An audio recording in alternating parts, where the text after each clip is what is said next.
Hi, Moxie. Hi, Zach. If I can call you Moxie instead of Moxie Peng or Mr. Peng. Um, No, call me Moxie. It's great. Thank you. your short film in this just incredible collection of different stories of their American stories and their immigrant stories, and that's the same thing. And I think that stuff like this really makes it clear that it is the same thing. I don't know what was like the inception for you of deciding that this was the story that you wanted to tell. I think when I looked at the Launchpad application course like 2 years ago, and I saw their same theme of the year was discover.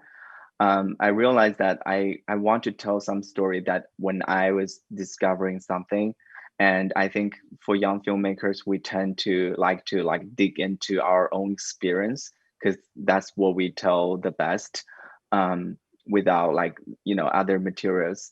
And I think I definitely benefit from that. I went back and I took this story for when I was a kid. I was quite feminine and I like books and like princess. And I was best friend with this other kid, and his dad one day got like offended and wanted to like come to our house and tell my father that I was not normal and I need to be fixed.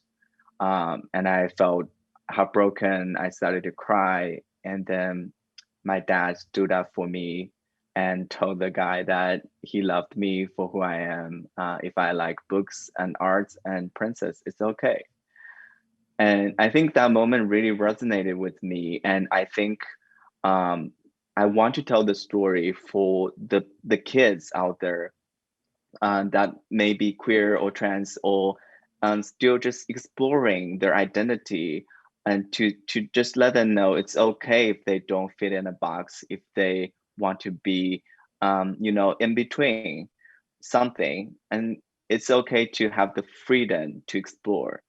And I think naturally when I try to tell the story in the US, I was thinking it has to be a Chinese American family because I also know them.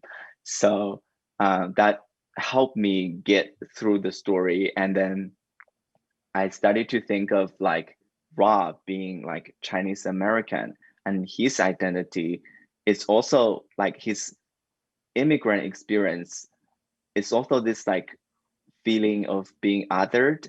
And I think that's what really tie them together as like, you know, we see each other, we like each other. And even though we are both facing difficulties, we can show support for each other. I think that's the beauty of the two identities starting to dance with each other. Hmm. It's there's this, I don't know if it's universal, but it is really at least shared with traditional American and I guess traditional Chinese in some ways of what masculinity is. And so I was thinking about asking about, if immigrant stories are about deciding what to take with you and what to leave behind, but I think that it's more universal than that because I can't imagine how proud you must be of your father for sticking up for you despite not fitting in whatever societal uh, cubbyhole you're supposed to. I don't know if it's not too personal for me to ask. Is he around? Has he seen it? Yes, he is around. He's in China right now, and he hasn't seen it. I'm planning to show it to him.